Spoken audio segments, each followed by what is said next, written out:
கோவிலூர் ஆதீனத்தினுடைய வளர்ச்சிக்கும் இணையத்தமிழ் வளர்ச்சிக்கும் இனிதாக பங்காற்றி கொண்டிருக்கிற, காசியே தன்னுடைய அற்புதமான முக்தி தலம் என்பதாக காசியை நோக்கியே தன்னுடைய கவனத்தை திருப்பிக் கொண்டிருக்கிற சீர்வளர் சீர் நாராயண ஞான தேசிக சுவாமிகள் இந்த 3 நாள் நிகழ்ச்சிகளுக்கும் மிக அருமையான பேச்சாளர்களை அமைத்து கொடுத்ததோடு ஒவ்வொரு நிமிடமும் கம்மன் கழகத்தினுடைய செயல்பாடுகளில் தன்னை ஈடுபடுத்தி கொண்டு வருகிற அவர்கள் நமக்கு ஆசி வழங்கி சிறப்பிக்க இருக்கிறார்கள். அன்பு பாராட்டி அழைக்கிறோம் அவர்களை.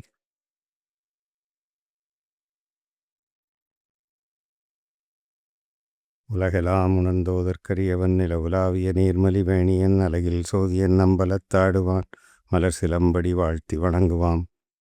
கோவிலூர் ஆண்டவர் திருவடிகள் போற்றி, நாச்சிப சுவாமிகள் திருவடிகள் போற்றி.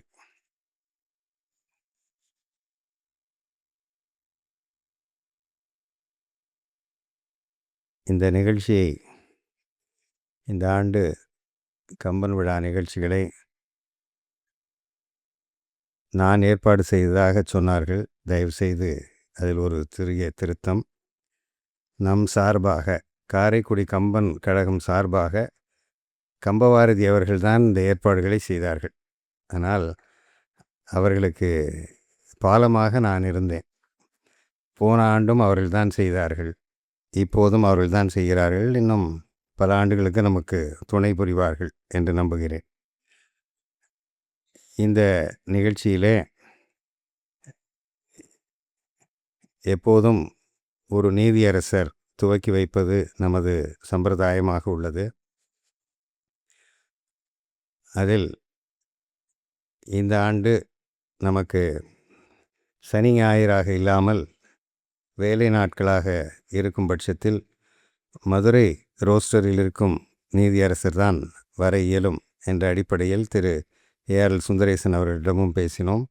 நமது அறங்காவலர் உமாபதி அவர்களும் ஒத்த கருத்தாக நீதியரசர் ஆனந்த் வெங்கடேஷ் தான் சரியான பொருத்தமான நபர் என்று தீர்மானித்து அவர்களை அழைத்தார்கள். என்னை பொறுத்தவரையிலே எனக்கு அது ஒரு ஃபேன் பாய் மூமெண்ட். அவர் நம்ம பாரதி கிருஷ்ணகுமார் அவர்கள் சொன்னார்கள், நான் அவர்களுக்கு பெரிய ரசிகன் என்று.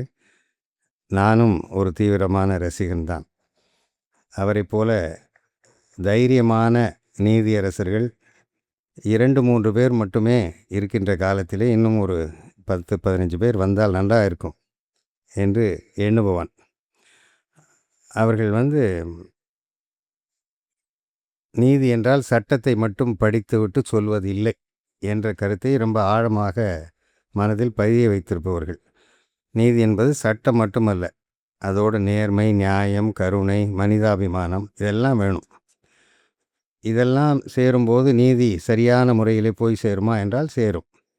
என்றால் அந்த கம்பேஷன் அண்டு அது இல்லைன்னா நீதி போய் சேராது. அண்மையிலே ஒரு தீர்ப்பை நான் படித்தேன்.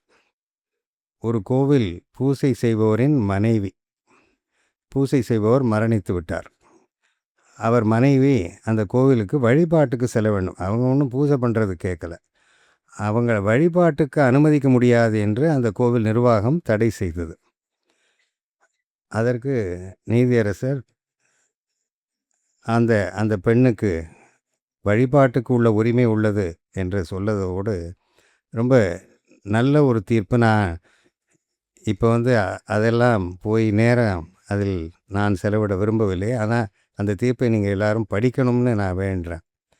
அதே மாதிரி இந்த ஜாதி அடிப்படையில் கோயில்களுக்குள்ளே போகிறது போகாதது அதிலெல்லாம் நிறைய தீர்ப்புகள் பண்ணியிருக்காங்க. அப்படின்னா அவர்கள் ராமாயணத்தில் மிகவும் ஊன்றி படித்திருக்கிறார்கள் என்று நான் உணர்ந்தேன். அவரே 2024ஆம் ஆண்டு டைம்ஸ் ஆஃப் இந்தியாவிலே ஒரு கட்டுரை எழுதியிருக்கிறார். அதில் நமது ராமாயண மகாபாரதத்தின் அடிப்படையில் நாம் வாழ்க்கை நடத்துவது நல்லது, எப்படி வாழ வேண்டும் என்றும் எப்படி வாழக்கூடாது என்றும் அறம் எப்படி வெல்லும் என்பதை பற்றியெல்லாம் ரொம்ப விரிவாக எழுதியிருந்தார். அதெல்லாம் படிக்கும்போது இவர் நீதியரசர் தானா இல்லை அதற்கு மேலா என்ற எண்ணம் எனக்கு வந்தது. அப்படிப்பட்ட எனக்கு ஒரு அவரை அவரை ஒரு ஆதர்ச தலைவராக நான் எண்ணிக்கொண்டிருந்த காலத்திலே அவரும் நானும் ஒரே மேடையில் பேசுவது எனக்கு ஒரு ஃபேன் பாய் மூமெண்ட். அதற்கு பின்னாலே டத்தோ ஸ்ரீ சரவணன் அவர்களும் நானும் ஒரு 3-4 நிகழ்ச்சிகளிலே ஒன்றாக பங்கேற்றுகிறோம். எங்களுக்கு பாலமாக இருப்பவர் கம்பவாரதி தான். கம்பவாரதி அவர்கள் டத்தோ ஸ்ரீயை கூப்பிட்டு நீங்கள் காரைக்குடியில் பங்கு கொள்ள வேண்டும் என்று சொன்னார்கள். அவர்கள் சரி என்று ஒப்புக்கொண்டார்கள். வேறு ஒன்றும் கேள்வி இல்லை. அப்புறம் சம்பிரதாயத்திற்காக நான் அழைத்தேன். அதான் கம்பவாரதி சொல்லிட்டாங்களே, நான் வந்துடுறேன் சுவாமின்னு சொன்னாங்க. அதை விட முக்கியம், இது பொதுவெளியில் சொல்ல வேண்டிய ஒரு விஷயம். இன்றைக்கி காலம் அப்படி இருக்கிறது. ஏன் நீங்கள் எப்படி வரீங்க, உங்களுக்கு போக்குவரத்து ஏற்பாடு, எங்கே தங்குறது, எல்லா ஏற்பாடையும் கேட்டேன். அவர்கள் குறிப்பிட்டு நான் பங்களாவில் தான் தங்குவேன், நீங்கள் அங்கே ஒரு புக்கிங் மட்டும் போட்டுருங்க, நீங்கள் பணமெல்லாம் கொடுக்காதீங்க, பணமெல்லாம் நான் கொடுத்துக்கிறேன், போக்குவரத்தெல்லாம் நான் ஏற்பாடு பண்ணிக்கிறேன், நீங்கள் நிகழ்ச்சியில் மட்டும் ஃபோக்கஸ் பண்ணுங்கள், விழா நடத்துகிறது எவ்வளோ கஷ்டங்கிறது எனக்கு தெரியும், அதனால் நீங்கள் விழாவை மட்டும் பாருங்கள், என்னை நான் கவனிச்சுக்கிறேன்னு சொன்னாங்க. அப்படியெல்லாம் இந்த காலத்திலும் பேச்சாளர்கள் இருக்கிறார்களே என்று நான் மிகவும் அதிசயப்பட்டேன். அவர்களுடைய பெருமை மலேசியாவிலே நீங்கள் கேட்டு பார்க்க வேண்டும். அவர்கள் அமைச்சராக இருந்த காலத்திலே கோவிட் பெருந்தொற்று, அப்போ நம்ம நிறைய பேருக்கு வேலை இல்லாமல் போகுதுங்கிறதுக்காக ஒரு சப்சிடி ஸ்கீம் ஒன்று அனௌன்ஸ் பண்ணாங்க. அதெல்லாம் ஒரு பெரிய கற்பனை. அவர்களுடைய எண்ணம் ஏழை மக்கள் பாதிக்கப்படக்கூடாது என்று. எனக்கும் அவர்களுக்கும் இன்னொரு பாலம் தான்ஸ்ரீ பாலன் மலேசியாவில் இருக்கிறவர். அவர்களும் நானும் போன ஒரு 10 நாட்களுக்கு முன்னாலே காசியிலே ஒன்றாக இருந்தோம். அப்போது நான் சொன்னேன், டத்தோ ஸ்ரீ இங்கே வருவாங்கன்னு.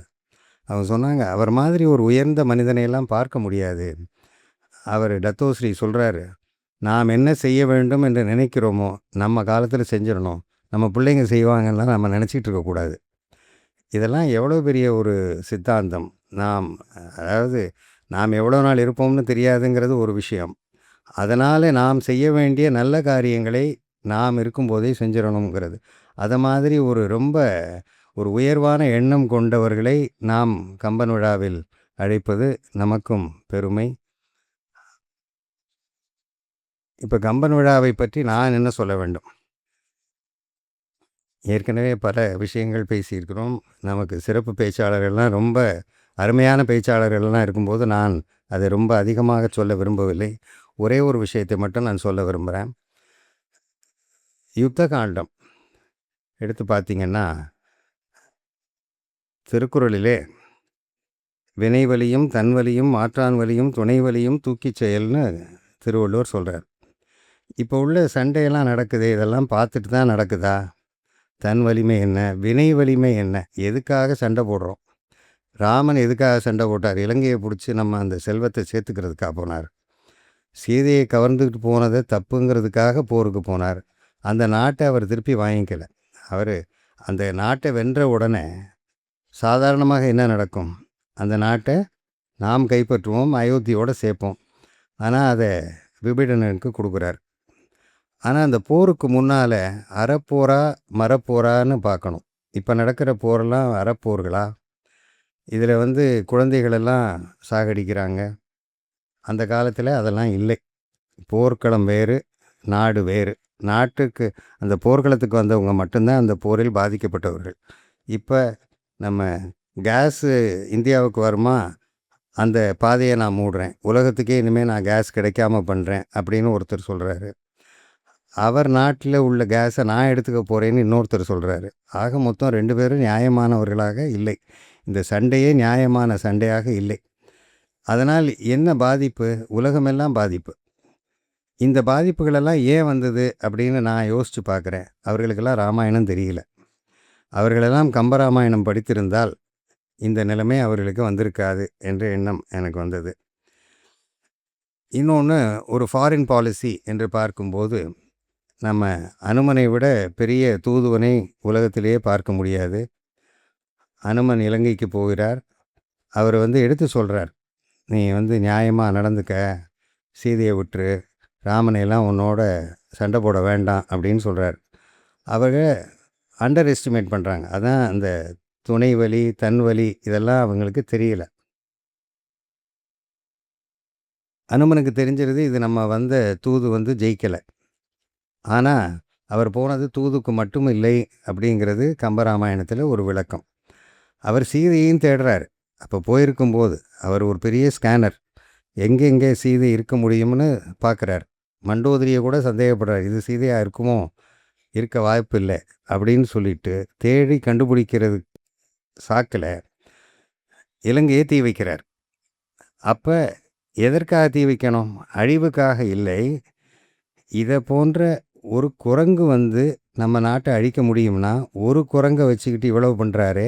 அவர் வந்து ஒரு லட்சக்கணக்கான குரங்கை படையோடு கொண்டு வந்திருக்காருனா நம்மளை என்ன பண்ண முடியும் அப்படின்னு விளக்குறதுக்காக பண்ண ஒரு சிம்பல். ஆனால் அவங்களுக்கு புரியல.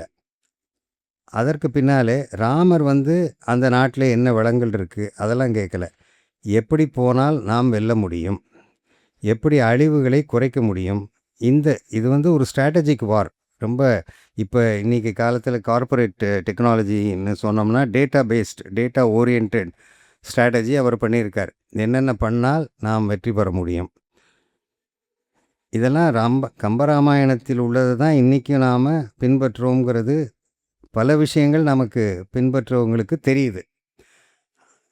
துரதிர்ஷ்டவசமாக ராமாயணம் படிக்காதவர்களுக்கு இது தெரியல. அதனால் நாட்டுக்கு பேரழிவுகள் நடந்துக்கிட்டு இருக்கு. அது ஒரு பக்கம்.